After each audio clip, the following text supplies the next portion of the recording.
Welcome, everyone, to the RPG Goblin, a TTRPG exploration podcast where we make learning these games fun and easy because that's what you deserve, because you deserve to play fun games that are cool and not just stuck with D&D. Doesn't mean D&D is bad, I'm just saying. I am your host. Hell yeah. It gets more unhinged every time I do the intro.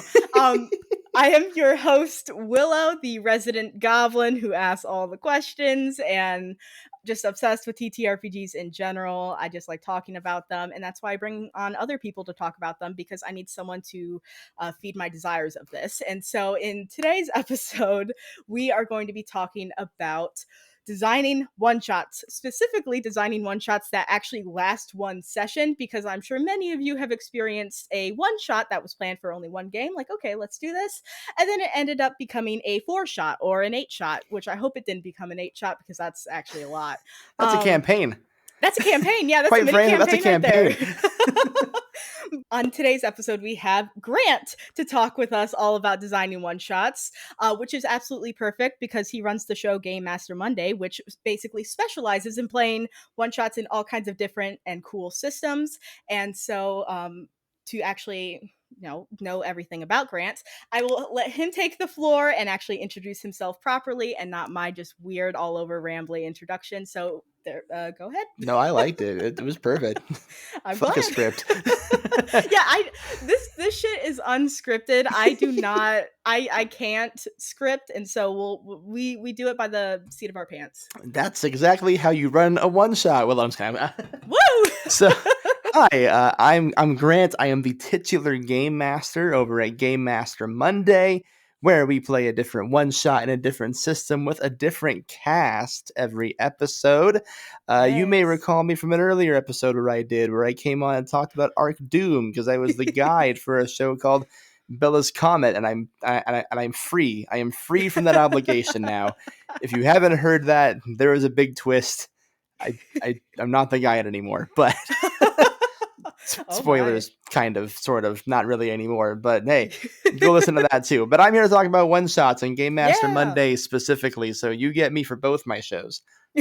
Exactly. Which, if you haven't listened to the Arc Doom episode in general, stop this, go back, listen to that, because Grant, like, our conversation was a little redonkulous. There was probably a little too much laughing involved and not enough TTRPG chatting, but it's fine. Hard disagree. Yeah, Hard disagree. I think it was great. Well, you're a delight. Don't sell yourself short. Well, thank you. I appreciate it. No, it was absolutely fantastic. Definitely, like, I feel like every time I finish an episode, I'm like, man, that one was really good. But like that one especially, that was just really fun to end. And then it's like, man, that's a really great episode. So then I was like, Grant, we need to do a one-shot episode because like it's required at this point. And Yes. I went on to Game Master Monday as well to play Paranormal Inc., which was fucking awesome. What a great time. What a great fucking time. I know. That absolutely wild. I mean, like, playing a skeptic in a game where ghosts are very much real and one person is literally a ghost on your team and has talked to you and all of that. Insanity. Go check it out. Honestly, Willow's great. Willow's great there too. If you're sick about it, hearing her talk about TTRPGs all the time, go listen to her play one. She's fantastic. Thank you. Come on down to my show now. Which the link of which will be in the description of this episode because it will be commonly referenced throughout the whole thing. So it's just how it's going to be. But like I said, we are going to be talking about one-shots in this episode, which is really exciting. And I guess I'm trying to think of the best starting off point for talking about one-shots. I feel like most people have played a one shot if they're in the TTRPG space. Sure. They come up commonly, especially if like, hey, the GM needs a break or the campaign, like, a little bit of a buffer between the campaign. Holidays always have one shot, stuff like that. They're great. But it seems like a lot of people have the problem of one shots going way over the time frame that you set out. I actually have a personal experience of this that happened last year. My DM of a D&D campaign that I'm in decided, hey, we're gonna run a Halloween one shot. It's like, cool, awesome. Well, let's do that. We play the first session and we don't get to any endpoint at all because we end up role playing the whole time. It's like, oh shit. Well, I guess we'll make this another game. And then it kept going until we had 4 sessions in total, A whole which, arc. yeah, a whole arc, which I'll say it was a very fun game. I had a great time. Thank you, Jamie, for running it if you're listening to this. But JB, you're the reference for the problem, so sorry. No, it's not the problem. Kidding. It was a great time. But, we all came in with the idea, all right, let's play a one shot. And so we ended up having to hold off starting up the game again because we were trying to finish this other game. I'm curious, Grant, if you've had any experiences with one shots going over. Me personally, no. I'm Ooh. batting 1,000. No. So I mean, yeah, of course. I think this happens with everyone who wants. I'm going to assume that a lot of you at home aren't making a podcast, and you're just playing games for fun in your home Mhm. life with your Mhm. friends. So I my experience is going to be a little varied from yours, but I still have some frame of reference for it. Of course, games can go long or Mhm. extend into new Mhm. sessions. And some would say, and I do believe this to an extent, that is what's called the opposite of a problem. Oh, Yeah. darn. The thing that I wanted to do just one time ended up being so much fun that we had to stop and sleep and pick it up some other time. Like, like Jamie, if you're out there, good Yeah, Jamie. job. You wrote a fun story or you ran a fun story Oh, and your it friends was a liked it. blast. Yeah, it So was great. so listen, don't feel bad if this Mhm. happens. This isn't meant to scold you or me Oh, yeah, for sure not. like lay down the hard rules and say words are words.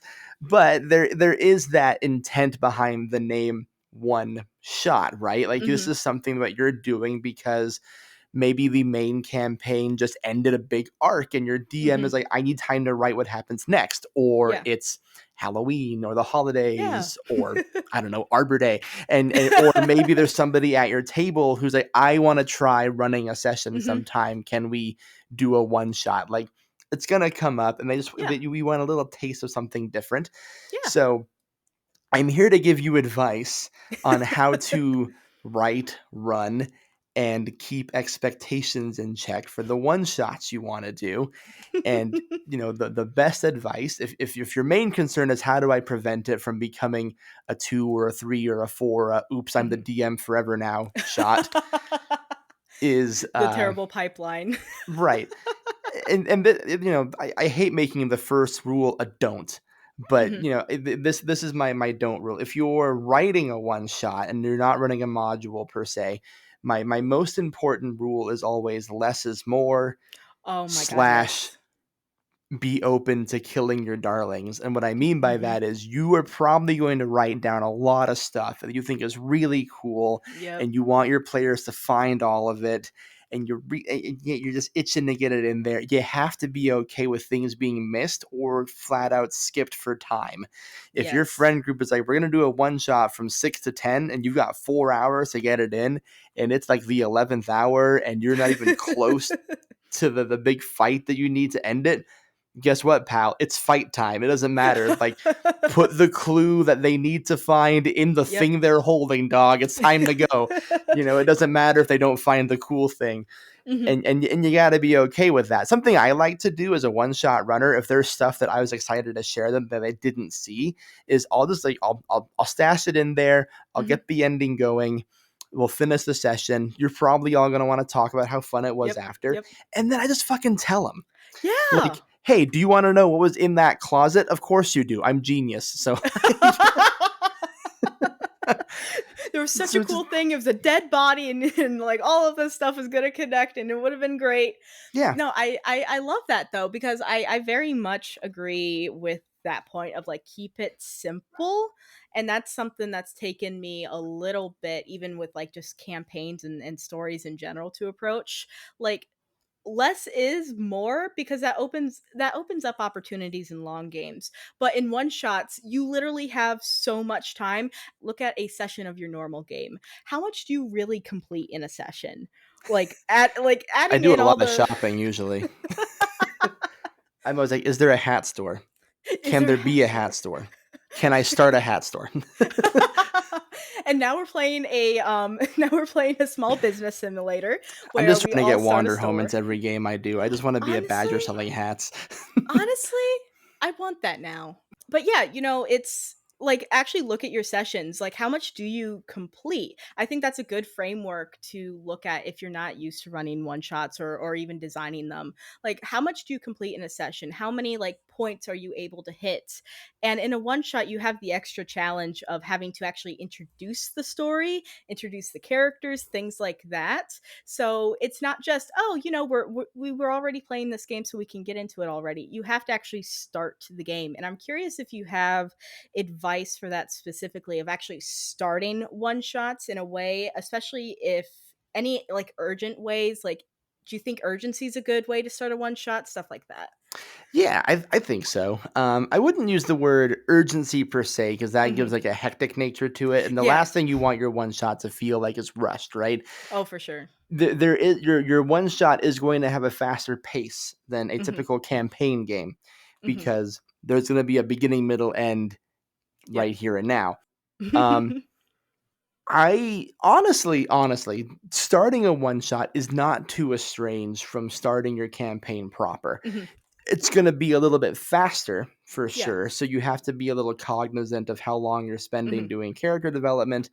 Um, I'm a big fan of our one shots revealing a lot about a character out of the gate in like Hmm. cool and funny ways. And you can do this in a Yeah. whole litany of ways. We just, by the time this goes up, we just posted a game under the name of Sock Goblins.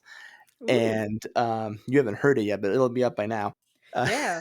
but the premise of that game is the party is all a bunch of little goblins who live deep underground who I pop love up on it. the earth to steal socks. So when you're talking to your group about like here's the game I want to run, here's the premise, Hmm. you can talk to your team about like how should we start this? Do you all want to meet each other? Do you all want to be Hmm. familiar with each other already? And then go from there. The biggest secret for any DMing anything, but especially one shots, let your players do the work. Yeah, I honestly. like putting them right in a room.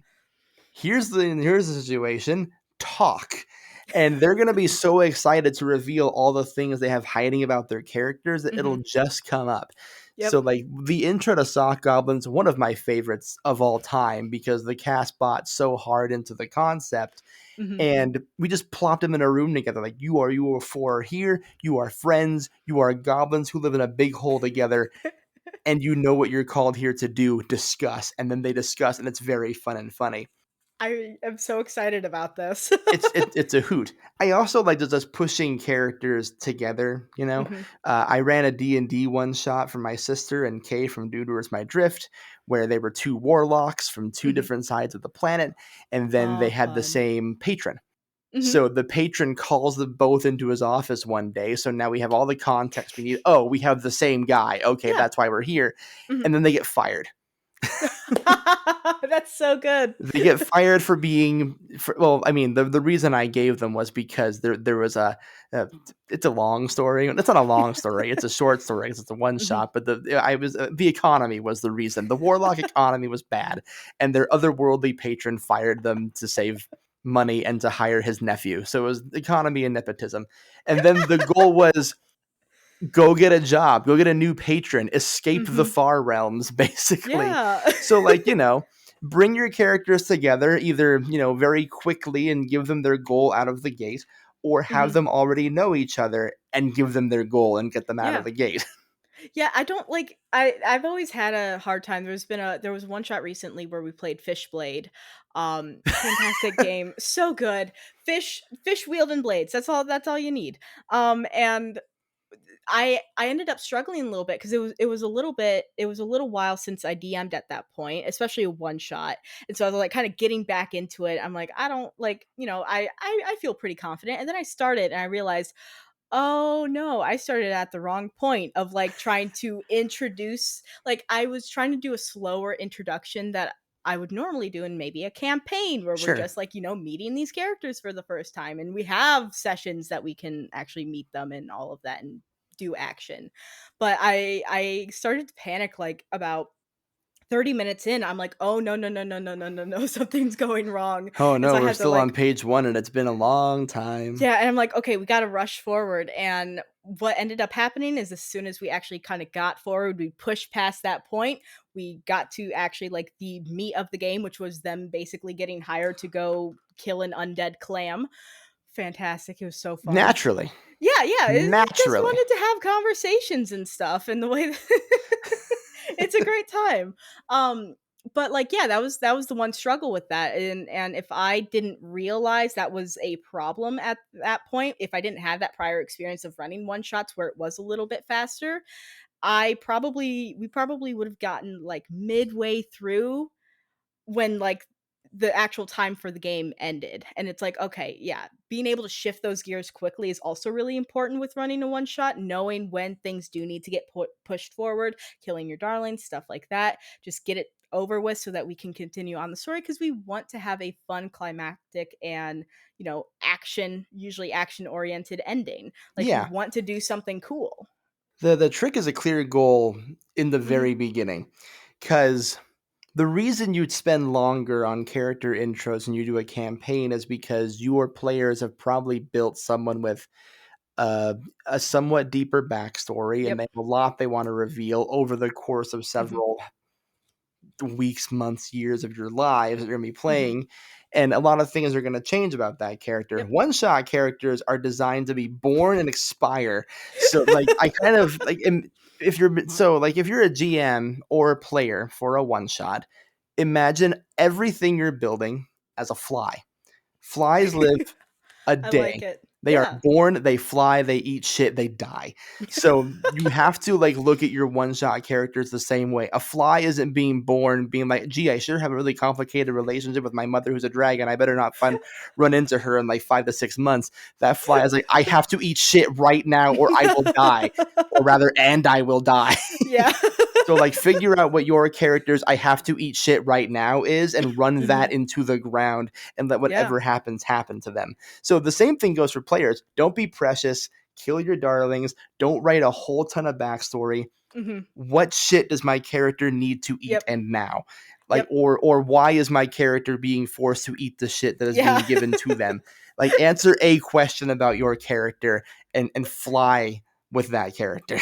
I love that analogy. I've clearly never heard it before because good lord, that was That so just off the came to wall. me in the moment. Willow, I've never used it. I love it. So, okay, with that, like, that is something, at least from a player's perspective. It is so easy when all you've played is campaigns to come in with like, okay, I actually have to like figure out my character's motives and what drives them and blah blah blah blah blah and all these detailed things when it does really need to be, I want to kill a clam. Yeah. Or like And you could have a the reason for wanting to kill that clam. Don't, yeah. we don't have to sit and be like, your one shot character can't Mhm. have wants and desires. Just give them one, maybe two. Yeah. Give them a reason to do why they're doing the thing. Yep. And, that can be their driving force. And then because you're going to not be carrying the burden of all the secret information you know about your Mhm. character, you can, listen, you can still have secrets in a one shot and they can come to Yeah. play like an hour in. It's fun to do that. Mhm. And, coordinate with your GM. Like nothing here is gospel, but Yeah. like it's important that you keep that sheet as simple and small and flexible as possible so that you can be open to the cool things that can happen, and so Agreed. that when you get to the end of your session, like, I never got to talk about my nightmare demon blade thing. Mm. Shoot, it never came up. Ah, beans. So, Ah, like, beans. honestly, like, it comes back to the point, like, we talked about, like, designing a one shot, simple is better. Even characters for a one shot, simple Yeah. is better. Keep with something that's easy, simple, not too complicated because it's also then it's easier to get attached to that character and want to like drag things out a little bit Yeah. too, because it's like, oh, I do want to explore this demon blade nightmare thing that I have, and have all of these different things. So I've heard of people stashing characters from one shots for yeah. use later. Mhm. If you're playing a D&D campaign and you do a one shot real quick, I've even heard of DMs being like, "Hey, remember this funny guy from that one shot? Now he's back as an NPC." Yeah. So that's fun. I had a friend who's like, "I do a campaign every year, but we do a second smaller mini campaign that we only play on holidays, and we Oh, I have love these it. like holiday specific characters that come out Aw. and like are just like awake Mhm. 4 to 5 times out of the year, and that gives us a breather to play those guys for a little bit. So there's a lot of room and flexibility you have to do those things. So if you're worried about your one shots going over, don't overwrite. Keep things simple. Roll with the punches. You are a fly. You are Yeah, designed you to are a die. fly. You are You are a born to fly. die now. I am so excited to clip that later. You are a fly. You are You are a designed to fly. die. You must die. It is what you are born to do. I love it. And so this is actually interesting. We're talking about like the character creation stuff. Um Specifically, I'll I guess plug this in a little bit. I asked a question on Threads of like basically, hey, we're recording this episode about designing one shots and asking if other people had questions that they'd like to hear covered. And one I'm of here to them that I serve. actually found, yeah, one that I found very interesting was asking how to handle like character creation and potentially even session zeros. Hmm. And I think this is a really interesting one for at least me, my experience. I have played most of my one shots within the same group. I did like a Sure. bunch over the summer, and what I ended up doing for a lot of those was actually hosting quite a few session zeros before the one shot.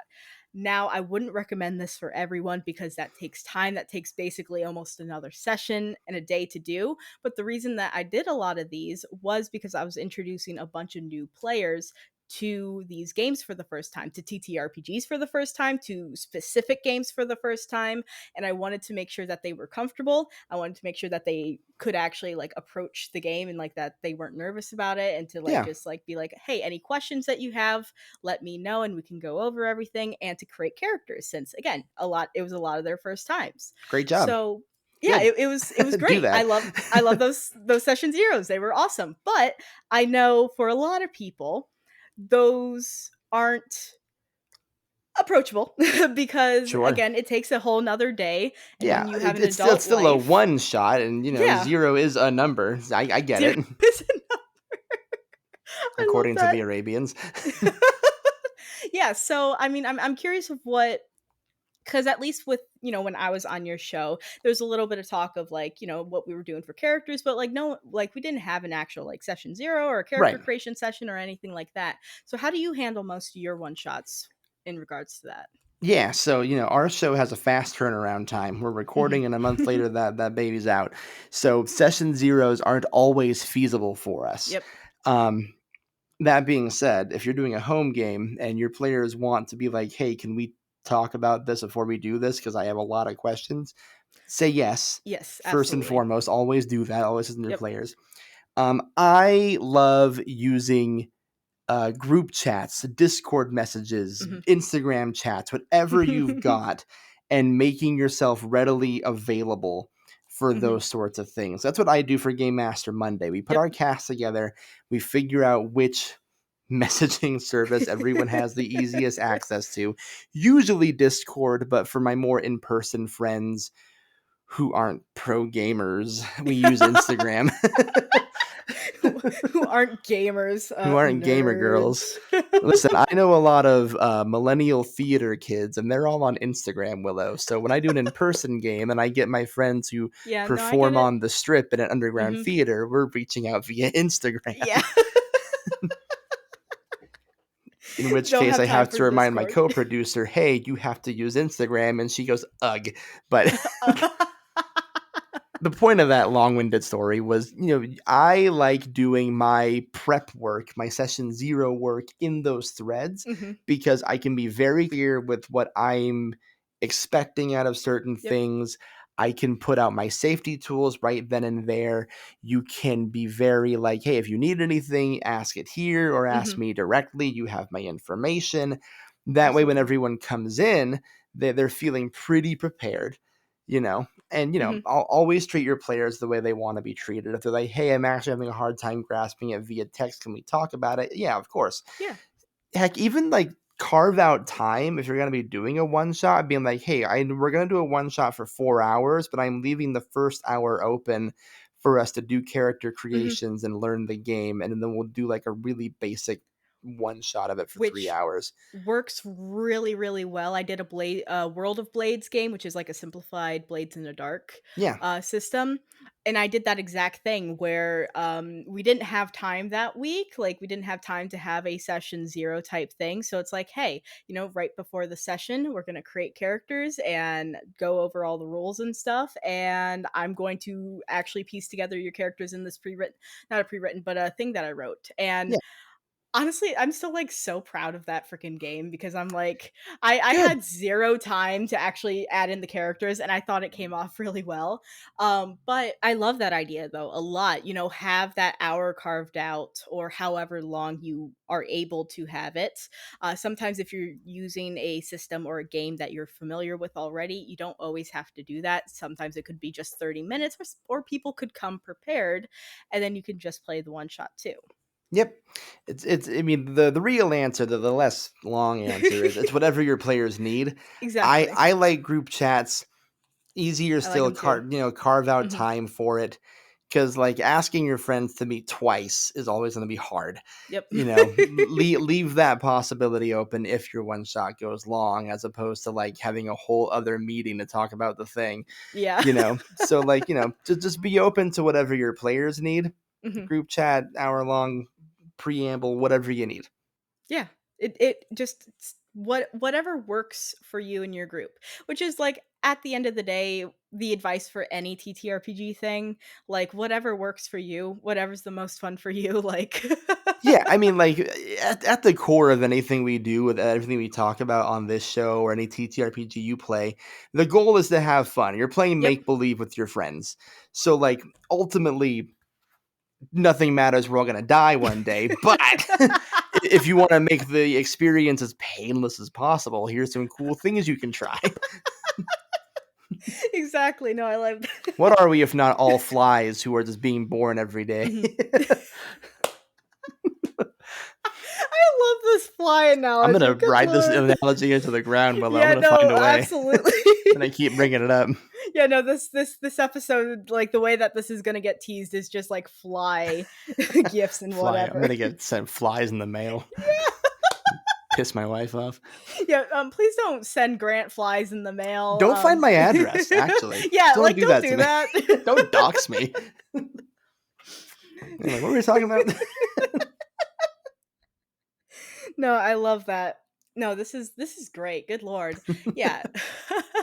Hopefully And that answers actually your question. Yeah, yeah, listen, for session sure. zeros are important. Let me just make Mhm. that very clear. You should always have some kind of a session zero. Don't throw your players in Yeah. completely blind unless Even they if it's ask you to. just yeah, even if it's just saying like, "Hey, here's the game, here's what to expect from it.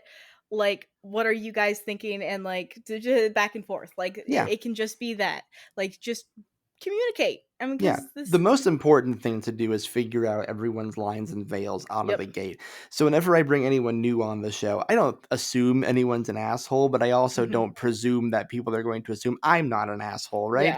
Yeah. So like I always kick off any group chat I do with any new group of people like, "Hey, out of the gate, here's what I'm not including in this game. If Mhm. there's anything additional that just to be safe, Mhm. that makes you uncomfortable or you're worried about, let me know." And I very rarely put like unsavory, like real world shit in my games anyway, which I Mhm. know is a divisive topic. I won't go too far into it.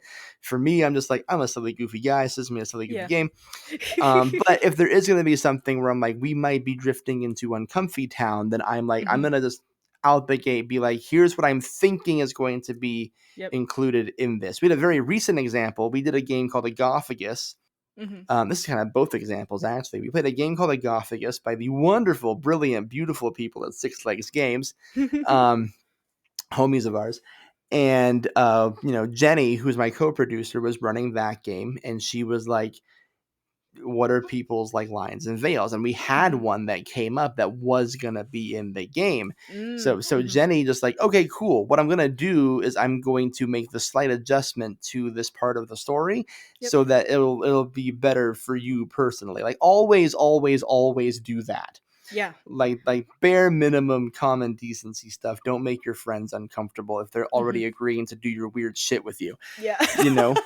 And And then playing like TTRPGs is some weird shit, so I mean, like and Egophagus is a thick ass fucking game. There's a Mhm. lot you can do in that, and you can get to all of it in one session Mhm. if you want, or if your players are really nosy and want to look at everything, which I do, because I want to know what's going on. And Jenny I'm had to the make a lot of problem. judgment calls there. Like, okay, there's a lot more of this dungeon left. We're getting close to 2.5 hours, which is Mhm. over what our show prefers to do. Mhm. I'm gonna just start making the dungeon smaller. Yep, And, yep. and then we have the benefit of being like, if you want to hear the rest, go buy the game. It's really good, Like we Yeah. can, whenever we don't finish a session or don't get to everything, we can play it coy, like go buy it yourself, Dingleberry. But like Yeah, for your home game, that's why we're not yeah, doing it all. for your home game, just tell them. Yeah. It just be and that's the thing too, like, this is a social game, like, there are social elements in every single part of it. Like, just communicate, just be open with your group, just be honest, like, Yeah. "Hey, this is running a little long, I'm gonna cut a little things short and have to compress it a little bit. I Hmm. hope, like, that's just what we have to do if we wanna complete it in this time." And again, if you have a one shot and it ends up going long and people want to continue to play and all of you are okay with playing, then Do it. continue playing. Yeah, like Fucking do it. make it a Just two stop shot, calling make it it a an one shot arc. on social media. I beg you. Know. You can call it whatever you want behind closed doors. But if you go on the internet and you post part one of our one shot, I will come to your house and be like, no, it is part one of your mini series. Shut the fuck up. Say it correctly. I love the terms like two shots and three shots and four shots. I That's just think fine. that's a Call them that. yeah, I think that's just a fun way to do it anyway too. Like instead of like saying like mini series or whatever, like I'm that's going to start also calling fun. Critical Role a 50 shot just to piss people off. Or what, like 100 and whatever Whatever the shots. hell. How many episodes do they have now? I know Way too D20. many. Dimension 20 Yeah. is 12 shots now. Yeah, 12 shots. Yeah, if you wanna listen to a sick 12-shot game, I actually have the perfect thing for you. We Dimension were going to play it 20. all in one session, but it was too fun. Yeah. Turns out that whole Candyland thing was sick as hell. Imagine if that was actually the origin, like You know? that would be It'd be so funny. fun. That would be really funny. And that's it too. Like there can be amazing long-term games that can come from a really good one shot. Like one shots are fantastic pilot episodes of like Yeah. getting like a random group of characters together and then like if their energy works and you're enjoying it and you're enjoying the setting and the world and like what is being provided, then like absolutely make that into a longer game. There are too Yeah. many of my one shots that it's like, man, I really wish that I could, like, continue this on. Imagine doing one every 2 weeks I and then know, walking out of it and being like, there is a lot more there. I just know it and deep in and I my can't do gut. anything. I've, oh boy. Listen, all of you who've played a game or made a game that got on our show, just know there's a handful of you where my players have reached back out and been like, that could be a show. And I'm like, Mhm. do not talk to me.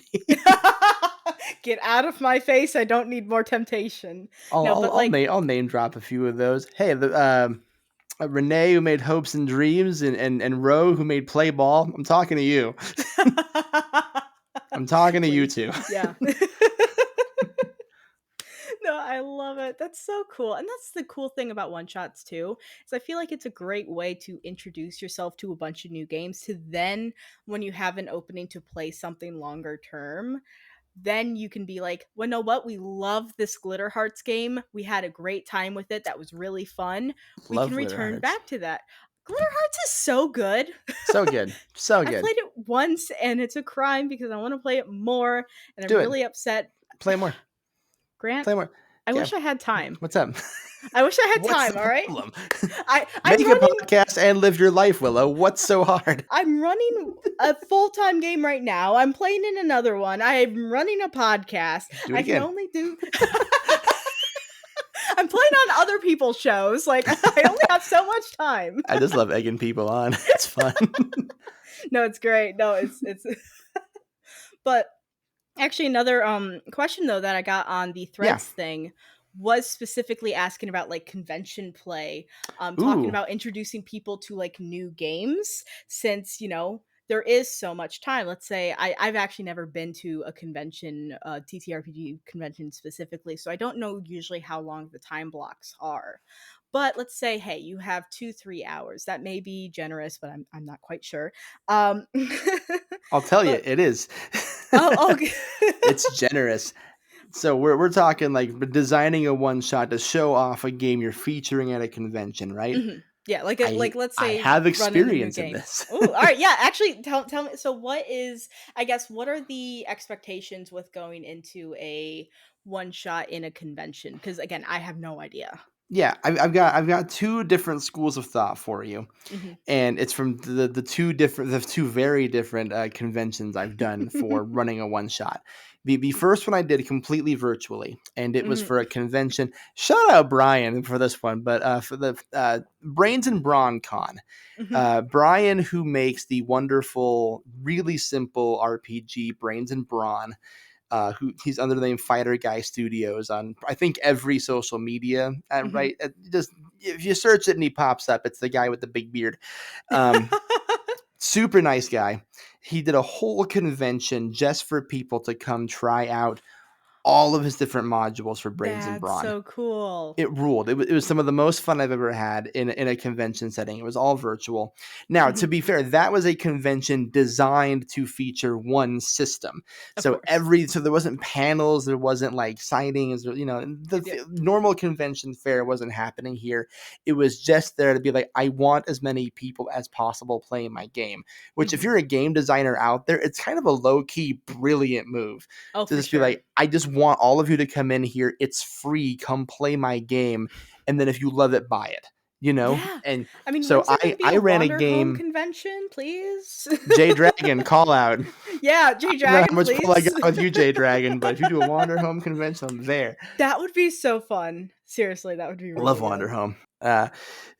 So for Brains and Brawn Con, I was given a 4-hour slot to just Mhm. write and run a one shot for people who filed into my room and just run with it. So if Yeah. you're doing something like that, where you're going to be running a game for people who you don't know are coming, Mhm. and you want to give them the full scope of the game, it's all about time management and all about killing your darlings. So a lot of the stuff we talked about out the gate. Now, I don't normally get 4 hours, so to me, I'm a kid in a candy shop. I got through everything because I'm normally running 90-minute to 2-hour one Yeah, shots. it's like, oh man, I So have so much I can do. I give them 30 minutes to make characters, because making characters is really easy in Brains and Brawn. Mhm. And then we ran the game, and it was super fun. And I was given the witching hour time for my game, so we're playing Mhm. until like 1 in the morning Pacific, and I'm starting at 10 p.m. So I'm Mhm. sitting here like running on nothing but like fumes and a dream, running this game for 7 people, trying to kill a demon, and it was super fun. Yeah. And for that, it's all about manage your time wisely, Mhm. give them what they need to have fun, give them the basics of the game.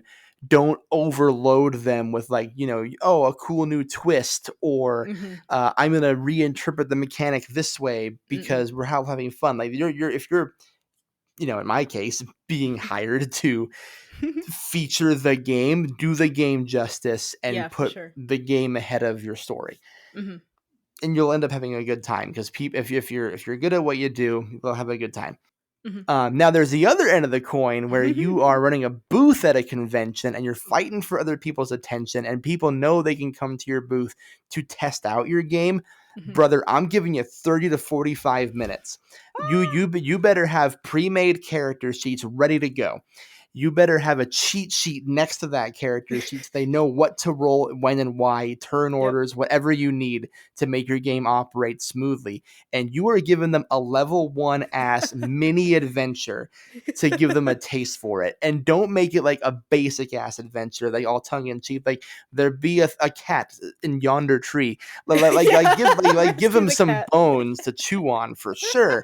But don't make it so simple that it's like, okay, well, they were just like, trying to give us a taste of the game. Yeah. Give them something exciting. Like, what makes your game the thing that people are going to want to buy right then and there? Because if you got Exactly. 30 minutes to sell them, you might not even get the full 30 minutes. They can walk away. People will and have done that. I've seen it Yeah. with my own 2 eyes. If you don't hook them, they're walking. So Because I figure mean, out it's a what it convention. is. They have other things they can do. There's so many other games they got to play. Not everyone has 30 minutes. I'm being generous with 30 if I'm being real. Oh, that's insane. The most effective thing I've ever seen, it was a Gen Con thing. Mhm. Kind of friend of the show, friend to me. He probably forgets I exist. But Tim Platt, who is an actor and a role player for Rude Tales of Magic, made a fake game called Yuletide Combat Family that we now play every single year. It's a holiday themed fighting game where the rules barely matter. I And love he it. was running that at Gen Con.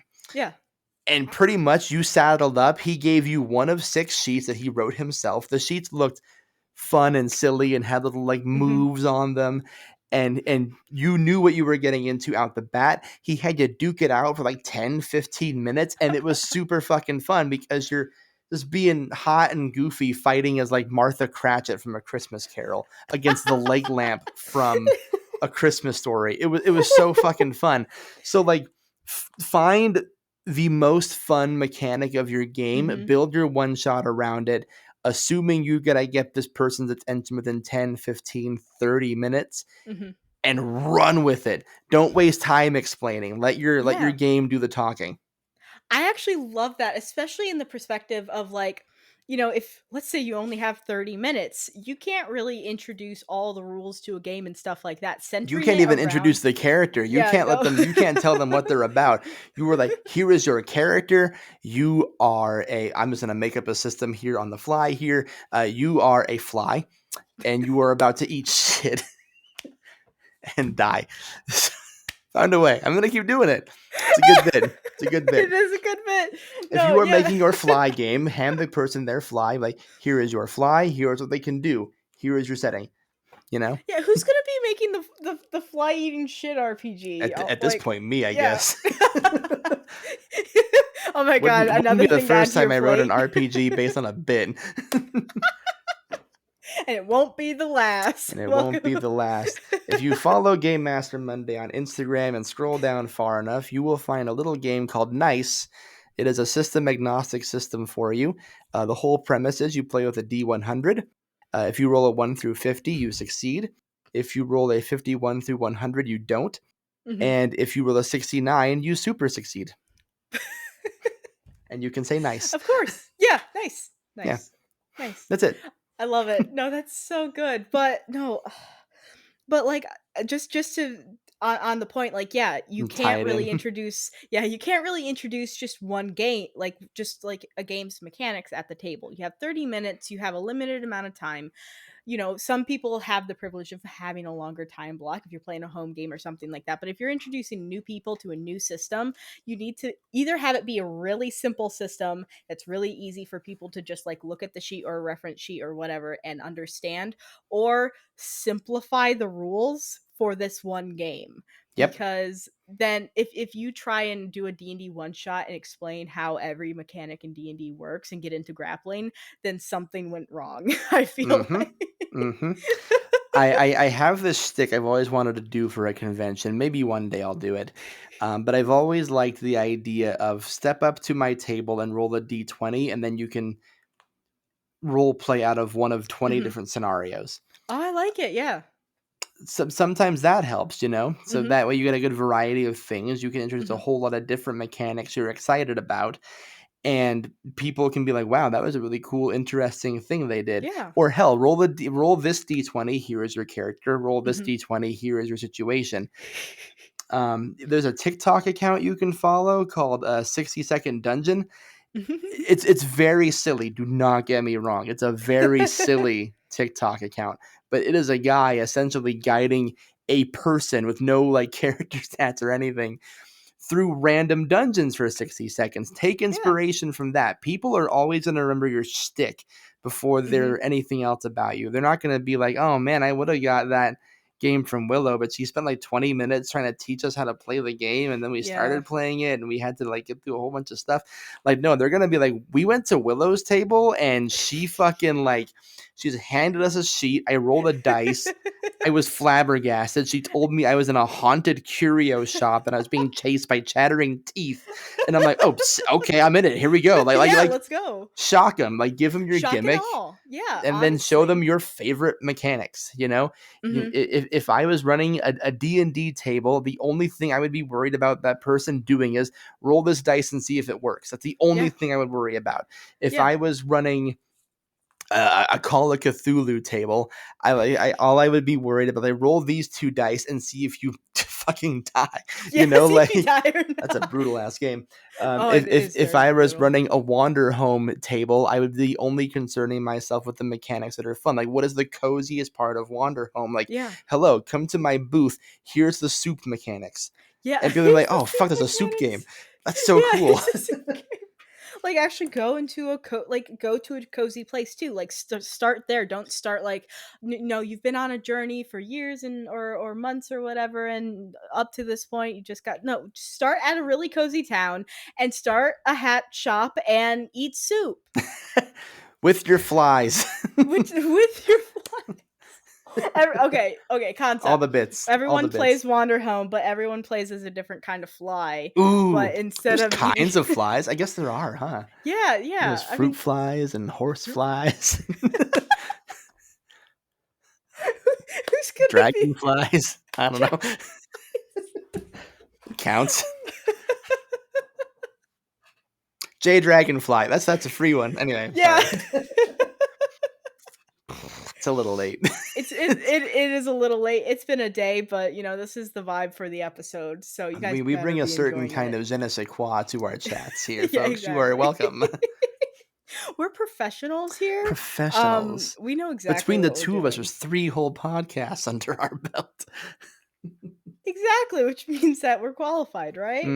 Right? Yeah. How many podcasts has Matt Mercer got, huh? I actually do not know. He might have more than one. Yeah, he probably might. I'm unclear. What else have Threads has? Yeah. It's a little silly here in the RPG Goblin home. It is a little silly in the RPG Goblin right now. But yeah, I mean, I think today's just a silly day. Both episodes, I think, are coming out really silly. So this is going to be a good month. So another one that actually I thought was really interesting is specifically asking, you know, how do you keep a 1-shot from becoming a 2.5 shot?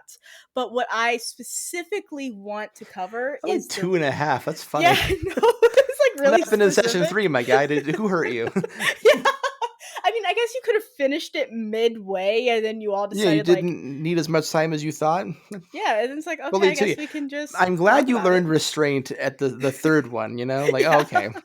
Instead of pushing it, you know, over like having it over. Could have been a 3-shot, but no, we only need 2 hours. We're good. It's only 2.5. It's good. We got it. Sorry, I'm just being a jackass. No, you're. I love it. It makes me very happy. Like I love just goofing off. It's way too much fun. Same. You've heard my show. I know. Not a serious bone in our body. Why this is an interesting mix. In the best way possible.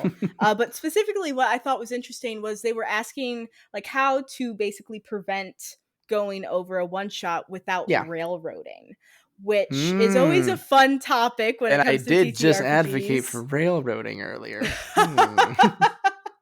But I do have an answer. Oh, yes, absolutely. What's your answer? So without railroading, so for those who are new to the hobby, railroading is when the DM just exerts their god power and takes full control of the story and forces things to happen. Like, not unlike a train on a rail. it's got a negative connotation because it's Mhm. like, oh well, the DMs is forcing their story upon us now. And yeah, don't do that. Don't Mhm. grab the wheel and stop them from having fun, Yep. for sure, if that's your concern. But there are ways you can railroad without it seeming like you're railroading, my guy. Yeah, It's it's a very railroading behind the valuable trick. screen. The real secret is listen to your players. Mhm. And by listen, I don't mean like if they ask you to do something, say yes. By when listen, I mean like hear them and how they're playing the game, follow the vibe, Yep. and be open to what you had planned being changed a little bit and using your improv skills. Yep. So you can clearly tell that the ending isn't coming anytime soon, right? Mhm. And you want the ending to come anytime soon. So maybe instead of, scrapping everything you have, grabbing ending and slamming it here, Mhm. forcing the train on the tracks and putting more steam on it. Mhm. Maybe listen to what the players are currently doing and see if you can pull an ending out of that. Yeah. That way, it's the players who've railroaded you, sir, and they're Reverse gonna have more railroading. fun doing that because they're like, Mhm. wow, we really you were really rolling with the punches. We didn't think we were doing the right thing, and then when it's over, you can be like, you weren't, but I like your solution, so we're Yeah. gonna roll with it. And So and I think part that's of the that real trick. yeah, part of that again just comes down to like don't plan too much for like a one shot too. Yeah. Like plan bullet points and things that like here, here's the scenario because if you are like planning out every little detail, that's what's going to cause railroading, at least in my experience. If if Yeah. if it's like, hey, this thing needs to happen in this order or else everything goes downhill, then you need to not plan so much, at least hmm in my experience. I feel like I'm saying don't a lot, but that's the thing with one shots is by design they are more for restraint. Yeah, for sure. It is the restraint that will set you free, my children. Uh, how do I want to phrase this? What's a good analogy I can use here that doesn't involve flies? And Um, shit. feel and shit. I feel like a lot of DMs, and everyone does this. A lot of DMs have a lot of the same cultural touchstones for things like puzzles, Mhm, mysteries, and stuff. mhm, So you're probably thinking about some of your campaigns like they're a Zelda map, mhm, or like they're one of your favorite video games or one of your mhm, favorite movies or books, etc. And those have a plot and a structure and an order to them, and that's writing 101. I get mhm. it. I'm a writer. I feel you, homie. Sometimes with one shots, you have to be open to the game being less Zelda and more fucking around in Zelda. Yeah. Like, More maybe the it's not, open maybe your world. players aren't going to figure out, I got to shoot the arrow into the glowy eye. Maybe Mhm, they're a bunch of chicken chasing pot smashers. And you have to sometimes let the solution be chicken chasing and pot smashing instead mhm. of what you had planned. Yeah. And again, part of it is being able to make that switch like okay, that's where the players are going, so we are going to go in that same direction, but also like matching the game and scenario with the players. Yeah. If you are playing with strangers Follow that their you lead. don't know in a convention and stuff like that, that's a lot harder. But like I, at least in my home like one shots that I like to run, I like picking games that I know will jive with my players play style, or I will be again very upfront like, hey, it's this type of game, so if they want to be goofy when we're playing definitely wizards, that's what the game's all about. Great game. Great game. It's so Good good. name drop. It's so good. My favorite. Like I want to play it again so bad. I just want to make like a million freaking That's a good puzzle simple. fruits with Hey, them. folks out there, a good simple system for one shots. Definitely wizards. That's what it's made for. Like I should have entered at that. The real secret to making a one shot that's not going to go over is pick a simple ass fucking system. exactly. Pick a one-shot system. Honey Heist, fantastic. The Witch is Dead, fantastic. Definitely Wizards, fantastic. World of Blades was really, really good as well. Fantastic. Like there are I'm gonna so name drop the author of oh two of yeah, those because absolutely. two of them have the same author. It's Grant Howitt's. Mhm.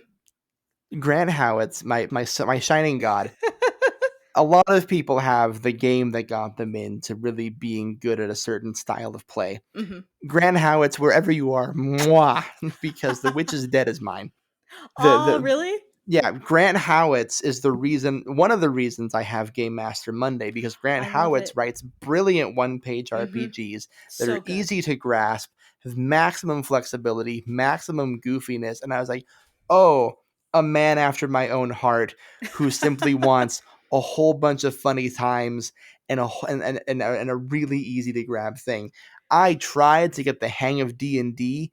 I'm still trying to get the hang of D&D. I run a podcast. It takes Okay, you don't run a I'm D&D still not about podcast it. though, so, like, Fair, but I've done at a least D&D mini series on my podcast, and I've been told by many people who play and run and love D&D, "Wow, you sure did that different." And I'm like, "Mhm, mm, mhm, Oh my god, what a freaking compliment though, like, as in my intended." eyes. Yeah, like, thank you. Like, thank you. That's what That I is the wanted. mini series where if I ever needed to preach for the guiding philosophy of the TTRPG Goblin, stop making D&D work for you, find a system that works for you. Yeah, exactly. So if you want to hear D&D run in the least D&D way possible, go check out our mini series called Defeating the Dungeon and Game Master Monday. Otherwise, find a system that fits the vibe you're looking for. For me, it was Mhm. Grant Howitz, and the door blew open for me. And then I found I a whole love bunch of that. other cool creators and one-shotters and all and game designers, and yeah, find your Howitz. Find your Howitz. Love it. No, that's perfect, and now I just want, like, a Grant and Grant, like, call, like, double Grant. I'm begging. I'm on my knees. If I listen, I have some people, a lot of podcasters out there have their white whale guests, Mhm. and they're always the names you'd expect. Mine are just increasingly weird. It's Grant Howitz. It's Branson Reese, who runs Rude Tales of Magic. It's Lynn Codega, who is the genius behind the IO9 exposés of Wizards of the Coast. you know, I don't want the people who were on the same two shows. Give me the weirdos who have the weird senses of humor. Give me the people that no one thinks about, please. Yeah, and like listen, they all have a much bigger audience than I do. They're also not Matt Mercer and Brennan Lee Mulligan and a Brie Iyengar. And so I'm just like, I don't ask for a lot, folks. I don't ask for. I'm here to talk about one shots, not So Lynn basically, Codega, but I could talk about Lynn Codega. basically, what I'm hearing is petition for Grant Howitt to talk with Grant from Game Master Monday. Put him Like, on my show. I have yeah, all the ideas. Anyway, yeah, put him on the show. That would be so good. We need to figure this out. We need to arrange this now. I will start. I will start a Twitter petition. Petition like, hey, well, Grant if it works, Howitt. I'll owe you all the favors. Whatever you want forever. You want me to co-host this show? I'm there, baby. Oh man, how insane would that be to, We get like, nothing done. We would get yeah, nothing to we would get accomplish. nothing done. We're barely getting anything accomplished here. So far, I've given, I think, 4 total pieces of advice and a lot of jokes. Hey, hey, hey. That's the whole thing. We're And making this one really fun. solid analogy. Maybe 2. This other one wasn't half bad. Yeah, this other one was good. But, like, that's also what I really like about, like, improv games, really. I like the idea of going into a game with, like, not a lot planned, because Mm-hmm. then you can just absolutely just vibe with the table. You can Yes. fit whatever's going on. Like, the more and more I'm GMing, the more and more I am becoming, like, almost a fully improv GM, because It's much more fun. It's it is better. so It's much more fun. fun. Like, and it fits my style. Like, I really like doing game prep, but when it got to the point in my D&D campaign where I had to do game prep every single week, or else, like, I it would have Uh-huh. like it was required, like, that stressed me out so much. I play Monster of the Week.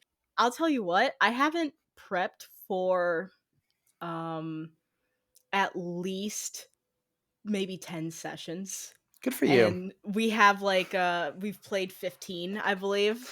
So, like, all that I do is just write the mysteries out at the beginning of every arc, and that is it. Yeah. I have my notes here, and I will look at it and maybe do a little revisions if needed, which is usually just switching around some things, or I just have a thought and I just implement it in the game anyway without even writing it on the sheet, because I thought about it in the moment, and that's just better. Yeah. Like, It's It's the way to do it, honestly. it really It's is. not for everyone, I will Oh, admit. for sure. Improv GMing, I have noticed, is much more better suited to people who have, well, I shouldn't say better suited. The people who are more inclined to go that route have a performance background, Mhm. and they like that style, and that's what drew them to Yep. TTRPGs. Other people have are maybe drawn to it because they enjoy writing, or they Mhm. enjoy puzzles, or they Yep. enjoy war games. So always, find your Yep. tribe for Yep. how you want to run a game, because nothing is worse than being an improv GM playing for players who are not role play forward. It comes down to everything. Communication is key with Mhm. one shots. Finding your style and your voice and being open about expectations and boundaries is everything. And the secret sauce to any type of GMing with a one shot, beyond what we talked about, it's a lot about less is more, Mhm. flexibility, all that stuff. Yep. The secrets, the really secret ingredient that your GMs won't tell you is lying. It's lying. Lying is the secret sauce, and lying Mhm. will get you everywhere. Lying will prevent you from railroading. Lying will prevent you from going over. Lying will prevent you from, you know being sad about killing your darlings because you're going to make your players really happy. Mhm. And what I mean by lying is, if it's going long or the energy is dipping, if you need something to happen and it Mhm. simply isn't going to happen because your players are a bunch of fucking goofballs, lie. And when I say lie, I mean improv, obviously, Mhm. but to Yeah. make it more palatable, I mean lie to them. Mhm. If they are looking for a solution and they're not finding it, lie. Have Yeah. them roll a dice. Have them do something to make the solution appear or a little bit more obvious. Mhm. If you don't have a solution planned and your players are certain there is one, tell them they're right. You Yeah, figured it out. exactly, and it makes them I feel like a cannot tell you genius. how many unlocked doors there have been in my games, and they knew beyond a shadow of a doubt that door was locked. And they spent minutes, precious moments of our lives, looking for keys. Homie, And give him a key. and now if you've played in any of Grant's games and you're listening to this, now you have to decide if you are one of those games where the door was Yeah, and I'll unlocked. tell you, there have been games where there were intended keys. So you'll never know, folks. But there have been some where, nope, you didn't need a key. Yeah. Which, like, I think that's even the biggest thing when people even think about, timing even within TTRPG sessions in general, is moments where everyone gets stuck on a door that is already unlocked. Yeah, Like yeah. there's always that conundrum that will come up in any game, whatever situation it may be. Maybe it's not a door, but maybe it's something similar. Like, how do you prevent your players from obsessing over one thing, and instead of obsessing, moving on, because hey, we're playing a game and we want to actually finish it, and I want you to be badass and cool and kill something, like. Yeah. And honestly, don't be coy about it, because nothing Mhm. frustrates a player more than not knowing the solution and not making progress. Mhm. I've had DMs that have had me doing fucking math to solve a puzzle for like 20 minutes. And Oh I'm like, no. my guy, please give me give me some grace here, for crying out loud. Like, none of us I are having can't do fun doing math. this. I know you got the riddle out of a book for third graders. I'm a theater major. Leave me alone. I don't have a Bachelor of Arts degree, my guy. I did not I go. I don't. did not do the foreign language and the sciences. Yeah, I don't know how to read. Like, I don't know why you even invited It's a me. miracle I'm speaking to you. No, I'm a but like fool, that's so sir. fair. But like that's exactly it. And also that there's nothing more frustrating to a GM, at least in my experience, than being intentionally coy because you planned out a solution. So then Yeah, you want them to like figure that out specifically, because then you're frustrated, they're frustrated, no one's having a good time, and we're playing these games to have fun. So if yeah. something is dragging and not fun, move past it. I quite frankly don't like being smarter than my players. And there's a lot. Listen, I get it. If you're a Yeah. GM and you're a forever GM like myself, you probably have a little bit of main character syndrome and a healthy dose of narcissism. I'm with you. I am talking on a podcast a Mhm. lot. I get it. But like you can't carry that energy and that knowledge and that belief into your GMing Mhm. because you're the biggest team player here. You're Mhm. the one that has to keep the group together and cohesive and moving forward. The goal should always be moving forward Yep. in some capacity. Sometimes you move backwards to move forward, Yeah. but you should move Mhm. is the point. If they're stuck for a long time, lie. Lie. The answer to the two-door riddle where one always lies and one that tells the truth all of a sudden is now maybe there's a third door they're not telling us about. You Or know, maybe they're like just both lying. Like who yeah, knows what's happening? maybe the question really was which one of us is hot and you just have to find the way that makes that question work to the right door. So like Yeah, follow which door are you more sexually attracted to? uh and now they have to answer the Yeah. question. Be cool. You know, I'm a big rule of cool advocate. Mhm. So like, keep your game simple, keep your story simple, keep it loose and flexible. Follow the direction your players want to go. Lie if you have to. Spoiler, you're gonna have to. And be very clear with your expectation for that game. If you Mhm. tell them we're only going to do this one session and we're going to do it for this many hours, honor that. Yeah. Unless they ask you to keep playing. Yep. Then you're good to go fucking nuts. Like Yeah. revel in your own genius, bathe in your own bathwater, whatever you got to do, you know. Then congratulations, you did it. You win GMing. That's how you win D&D. That's how you win Pathfinder. That's how you win. Is your Yeah. players have fun and they want to keep doing more. Yeah. But if I but mean, if you're that's the not trying to do best. that, then simplicity, my friend. Simplicity and lying. Simplicity and line, the core of running You one have now shots. gotten down to the core of what Game Master Monday is. We always knew. And I think another thing that I'll say is like also, you mentioned this more, but I'd like to like kind of put a bit more emphasis on Sure. it. Is just work with what your players are already doing to like even when it comes to my normal games, I do that as well. If my players are coming up with theories and ideas of where they think the plot is going, I implement that into the freaking plot because they feel so Steal. cool that they figured it out. Yeah. And I don't think that my idea for my Monster of the Week game is more genius than theirs is.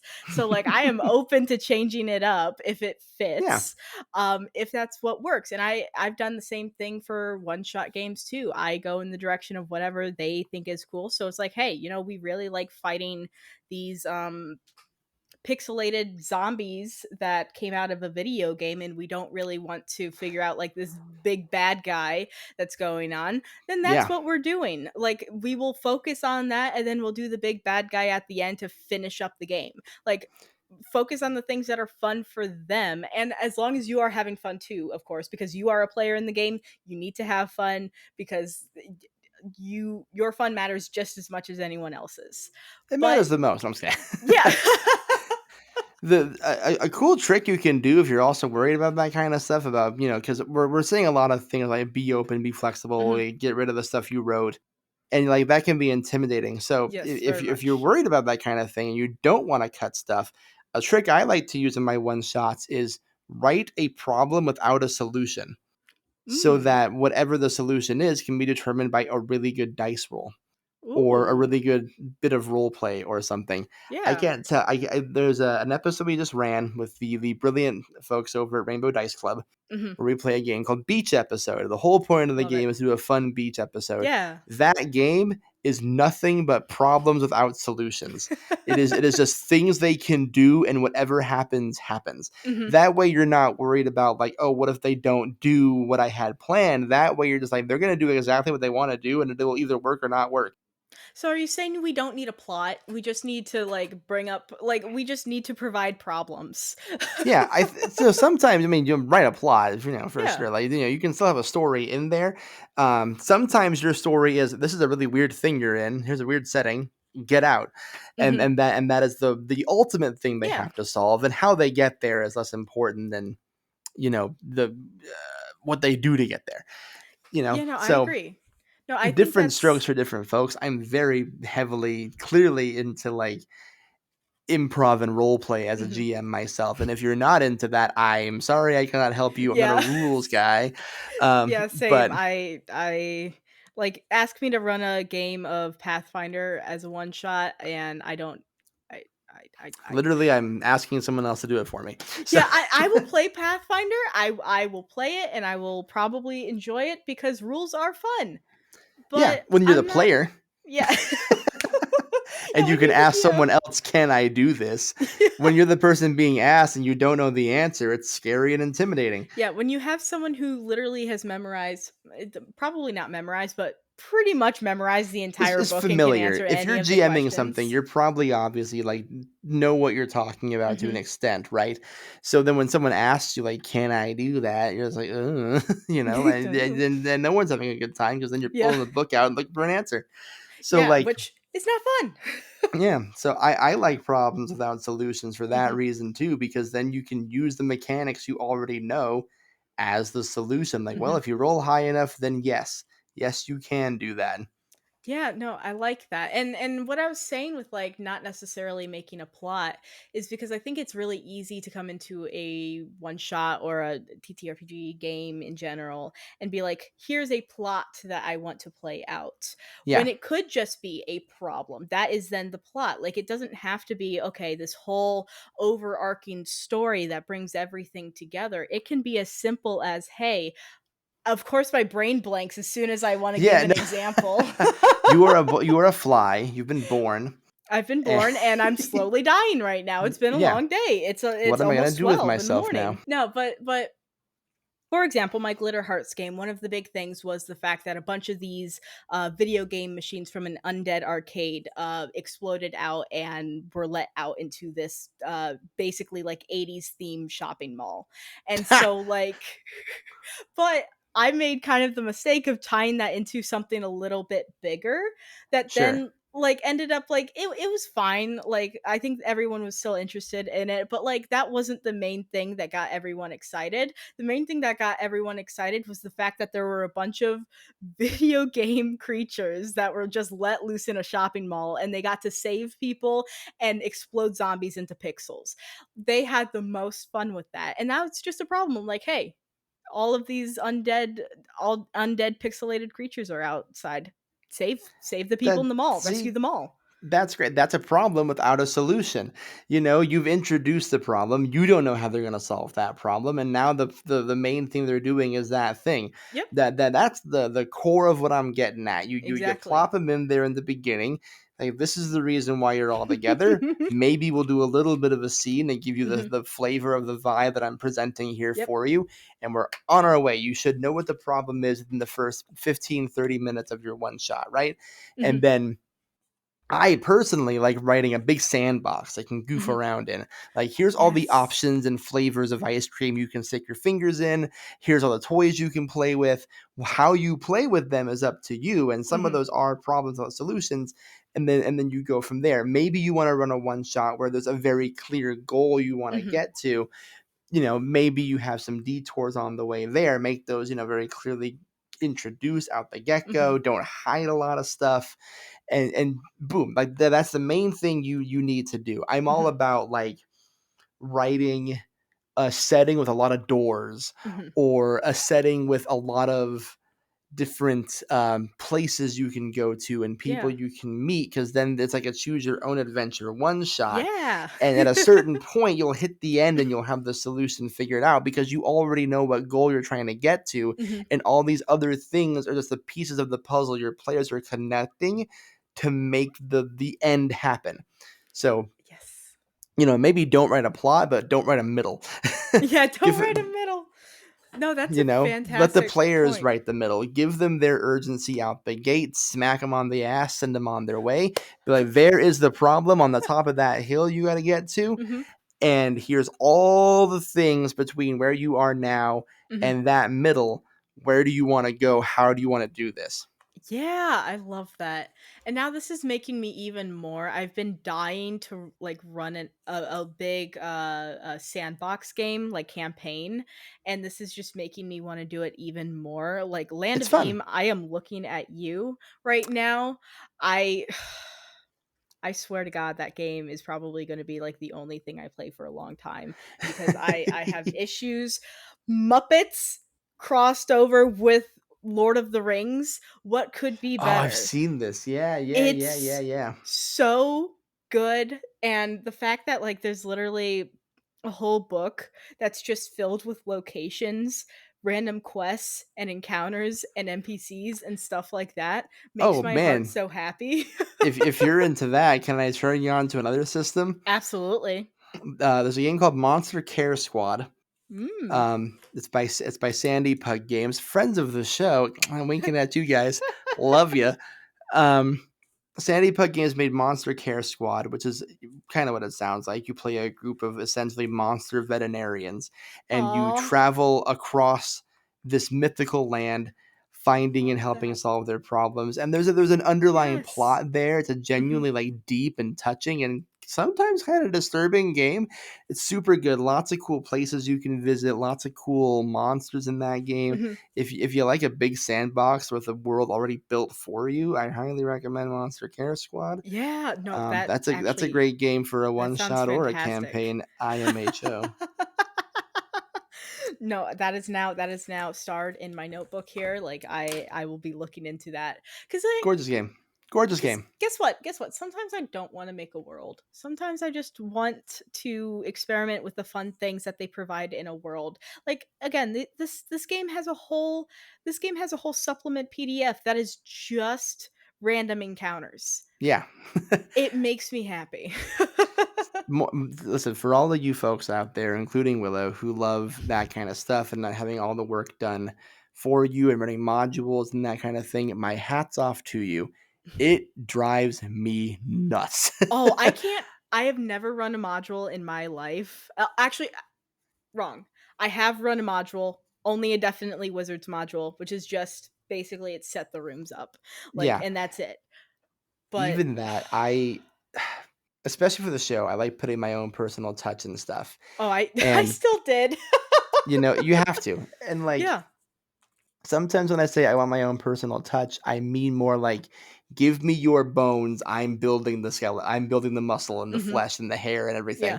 Yeah. Do not tell me that this game takes place in a world. I'm going to make it mine.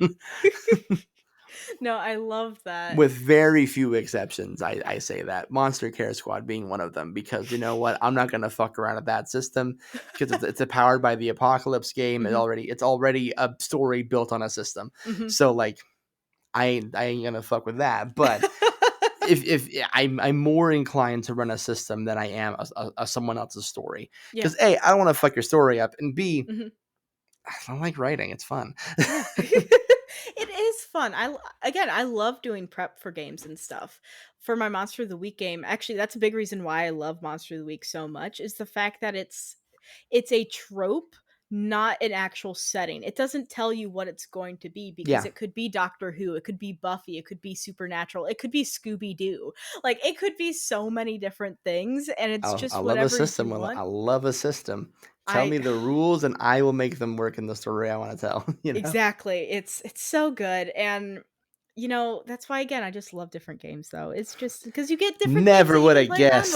with. Really? I mean I Really, was no, I'm just hoping that kidding. the show would actually show this, but This is a show. maybe yeah. Where are we right We're not just hanging out. now? I mean it's pretty much just hanging out, which is the best part of the show. I Uh mean, hopefully, I was helpful. I'm no, hoping I that think so. Yeah. No, you I mean this gives you all the confidence to run that one shot and have it really be a one shot. you know, I love one shots a whole Mhm, lot. Obviously, I built a whole podcast around them. I think it's really cool to give people like a shot of adrenaline for a mhm. story and show them a tight system that I enjoy a Yeah. lot in ways where I don't have to know everything out the gate because I'm Mhm. just showing them the bare bones of something. that it puts more people's work in more people's hands. Like if you run a one shot, you're probably introducing 4 or 5 people to a creator you really enjoy, and that can Yeah. help that creator a whole lot. Hintity hint. Like I love a good one shot. Some people are afraid of them. Some people don't want to do them. Some people are concerned they're going to blow it. Listen. From me personally, as the guy who's done over 30 of them with like 15 fucking more in the pipe, you're gonna fuck it up. Good. Revel in the fuck ups. They're the best Yep. parts of any RPG you play. Everyone remembers those the most with fondness, This just makes me especially in think of one my shots. this makes me think of my Honey Heist game, which was one of the first, I think actually the first one shot that I ran. Great game. And a Grant great Howitt's. game. Great game. Grant Howitt, absolutely awesome. Strange game. I was already exhausted that day. I didn't really plan for much other than that they were going to be stealing this like honey ham from a convenience store. Um and it ended up with a polar bear named Jesus running Naturally. What else would it be? running running over a animal control animal control guy with a school bus because they were doing donuts in the parking lot to distract them. Of So course. basically it ended up with a polar bear named Jesus committing vehicular manslaughter. All according to And plan. all Probably in your notes. all yeah, it was definitely right now like Probably changing the up. only way they're getting Yeah. out of the situation, no question. Yeah, it was the only way it was gonna happen. And I was like, I didn't know how to feel by the end because I'm like, I'm not sure what just happened. I've And done a blasphemy in the eyes of the Lord, yeah. so And it was just it was still like one of the first games that I played outside of D&D. My sure. first one shot, I didn't really know what I was doing, and I thought I think I did expect a bit more of a plan. And so when it did end up turning into, vehicular manslaughter, and then I think one of the bears turned into an Instagram influencer or something. I don't know. It was a fun time. Great. Yeah, I was kind of like, wait, isn't this supposed to be a bit more controlled? But the more I've played one shots and the more that I've experienced other games, I'm like, all fucks are out the window. Like we are just having fun, and if it ends up with polar bear Jesus committing vehicular Truly. manslaughter, that's how it was Truly. meant to be. Listen, players, especially if you're giving your forever GM a chance to finally play, they are going to want to do the most unhinged shit you've ever heard of your fucking life. So true. They've been dreaming of this moment for 3 years, and they are going to seize every single second of it.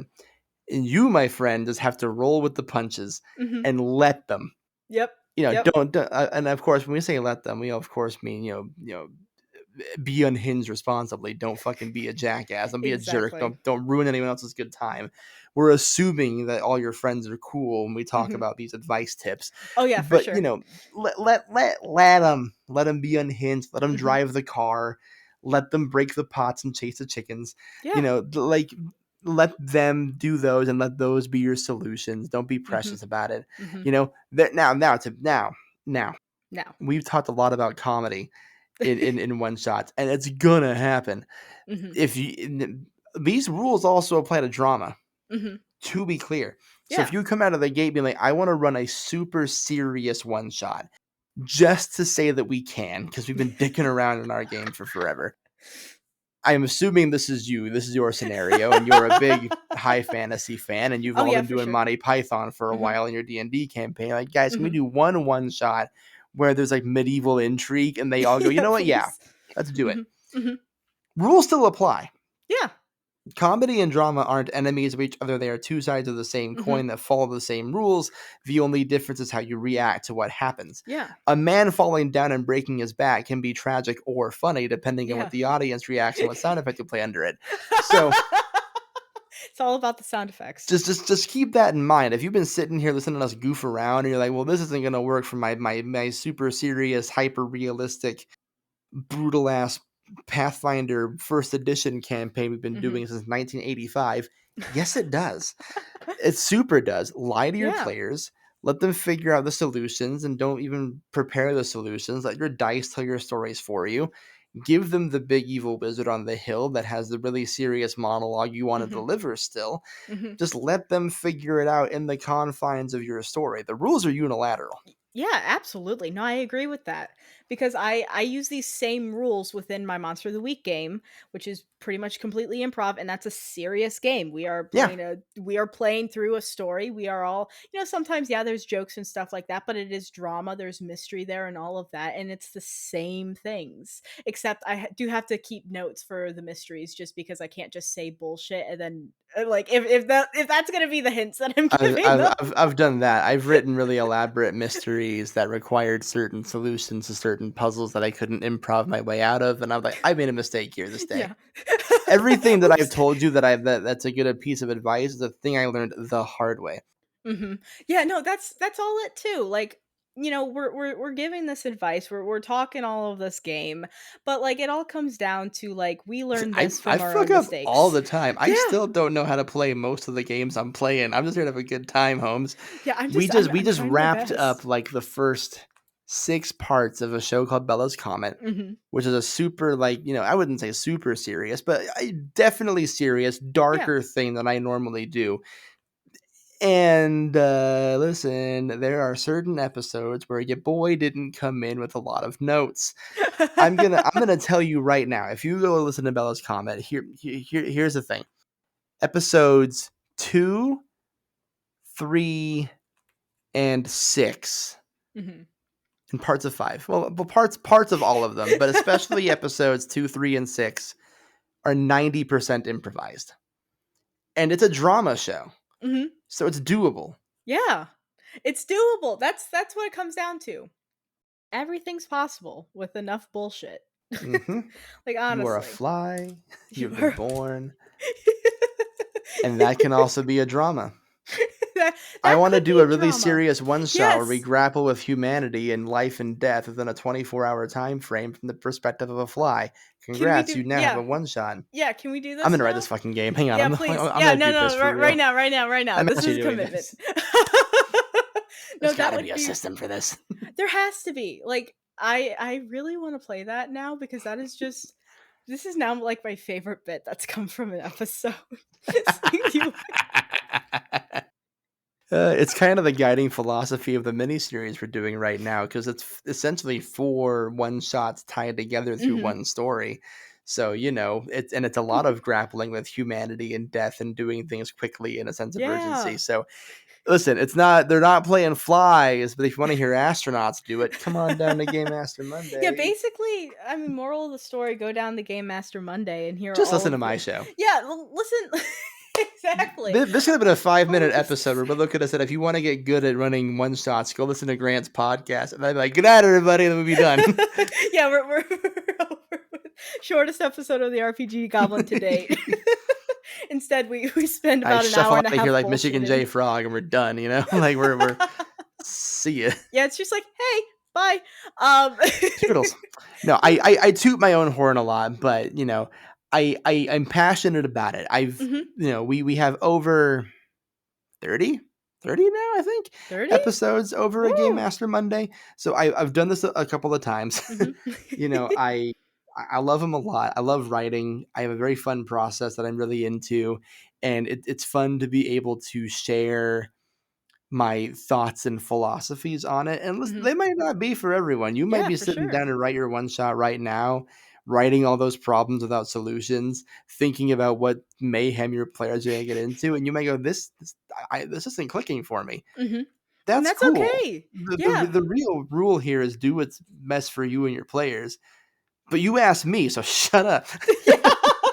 Yeah. We specifically brought on Grant to talk about this, so, like, we're gonna get the perspective of Grant and his mayhem. Yeah, So he's if not specifically right, but he's not wrong either. It's again, it's all just tools. Like that's how I like viewing any kind of advice or any kind of even Yeah, rules of TTRPGs. All of them yeah, are tools to tell the story and have the experience that you want to have. And if it yeah. doesn't fit, then you don't use those tools because they don't fit what you want. Like it's as simple as that. Like you just like saying, improv is a great way of GMing isn't saying like the word to God, like that is the only way that you can GM and the only way it's going to be good because Yeah, it's going to be different for everyone. It's just a yeah. tool. Some people work better with it. And in my experience, these things usually don't fail me. I've Hmm. had an honestly shocking amount of success with these philosophies running one shots, keeping the core of them relatively the same all the time. But the Hmm. one thing I never change is listen to your players and lie to them. Like, and I'm saying that like completely Yeah, no. earnestly, like Yeah. in any capacity, if you're running things, if you I do those two things, I never get complaints, and Hmm. I get people who want to come back on my show I or mean, I want me do. to run things for them again. Willow is still my friend despite it all. Yeah. So like, like let's, I mean, take that for what it's technically, worth. technically, I haven't been on a game where you've That's run it. that's true. Jenny ran your game, but maybe this spring. He lets that linger in the air. Yeah, I The mean, fuck maybe could this that mean? I spring. haven't even Yeah, announced that to my own personal friend group. yeah. Guys, if you're listening to this, don't. Maybe Yeah, stick around maybe for May. Who maybe knows? something's gonna happen, and Maybe it's on a and we'll one see. shot. Yeah. Hmm? I don't Hey. know. Well, we'll see what when we get there. Yeah, Obviously, I yeah, mean, just yeah. keep an eye on social medias. That's all I'm saying. Um, and listen to Game Master Monday. So those are Thanks. those are the two requirements. Those yeah, that more than anything else, do that. Yeah, exactly. If you got through this entire episode and you're wondering what to do, listen to Game Master Monday. But yeah, honestly though, I think we're probably at the end here because Yeah, I unless you think have another burning question that I haven't yeah, covered here, I but mean, I listen. If you fast forward to the end of the episode, here's what we talked about. Here's the big breakdown. Number one, less is more. Number two, kill your darlings. Don't be mhm, pressed to their ideas. Be open to those things changing. yep. Number three, if you're working at a convention, you've got to go back and find that point in the episode. I am not summarizing it Yeah, here. that's Uh, stress.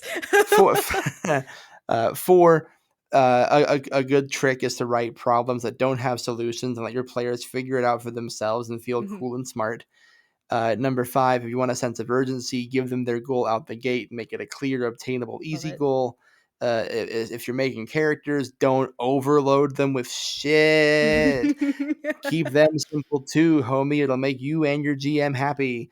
And, listen to your friends and lie to your friends. Yep. Those are the 8 tenets. 8 tenets. Make a whole post about it. Here you go, There you everyone. go. Here's what you need to know about one shots. No, seriously. I mean, again, this is obviously just our experiences and perspectives and opinions on designing one shots and all of that good stuff. You may have different ones, and I'd love to hear that. So if you want to like let me know on like Threads or Twitter or anything like that, or even on wherever you listen to your podcast, because I know like Spotify has a whole thing where you can comment, let me know. I want to hear other people's opinions all the time. I like learning new things. I like learning new ideas on how to run games because it's always super eye opening. Like this again, this episode was actually really mind opening. Eye opening for me too. I'm So that glad. was great. Yeah, If you no, have different always. opinions from me, don't tell me. I'm an old man who's set in my ways. I will not change for anyone. I will not change for anyone. See, I'm changing for myself because I just like hearing ideas and being like, "Oh shit, you've got a good point." Yeah, Yeah. I'm always stealing shit. Honestly, like I'm always open to new philosophies. I'm constantly reading, watching, listening to. Constantly absorbing. Yeah, when you're a content creator and you have to, tell 26 stories a year, you tend to just pull your ideas and your insight from anywhere you can get them. And if something new strikes you, you run with it. So, you Absolutely. know, be an open book, kids. Yeah, be an open book. That's the life lesson at the end of this episode. Be an open book And because be a fly. If be a you, fly. let your one shot die like it's supposed to. And I think that's a great way to end this episode. So thank you everyone. Thank you everyone for for coming and listening to this episode. This was fantastic. Thank you, Grant, for coming on and talking Thank about it, because you. this was fantastic. Again, really weird and unhinged energy tonight, so I hope that you enjoyed it, because this is just how it is. Again, Grant, if you would like to tell everyone where they can find you and your show so that they can listen to Game Master Monday, because it is a requirement, Yeah, please it go is ahead. now. It's your homework. Yeah, it's your Yeah, homework. like we're Game Master Monday. We are on every podcast service you can think of. If you liked the energy of this episode, I run a whole bunch of one shots with my little sister Jenny. Like we said, different system, different cast every episode. So we've got a lot of your favorite podcasters on there. Yes, Yeah. yours. I can see your library. They're on there. Um, we can be found on Twitter at Game Master Mun. You can find us at Game Master Monday on Instagram, Threads, Blue Sky, YouTube, Ooh, Twitch, where we'll be doing some live streaming next year a very little exciting. bit. And if you really, really like our unhinged energy and want to tell me to my dumb face, you can join our Discord, which is linked in the bio of all of our social medias. It's a pretty cool and happening place. It's a fantastic place. And again, all of the links and all of these things will be in the description of this episode for your convenience. Because again, I want you to check out Game Master Monday. I want you to check out all these things. So let's make it easy for you.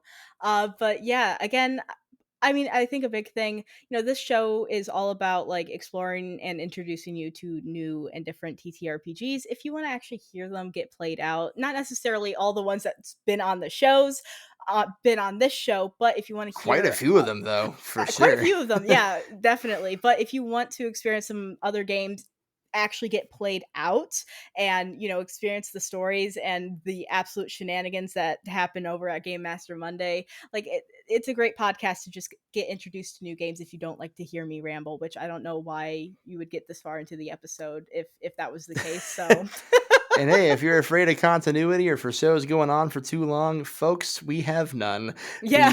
It's a one shot every week, It's perfect. twice a year we do a 4-part miniseries. We're very bingeable, and you can pick up the show anywhere you like. Just go Yep. through our episode list, whatever title strikes you. Mhm. Come on down. Would love to have you. The best pitch. I love it. And I think with that, we're going to end. So thank you again, Grant, so much for coming on. Thank And you, thank Willow. you, everyone, for listening. Yay!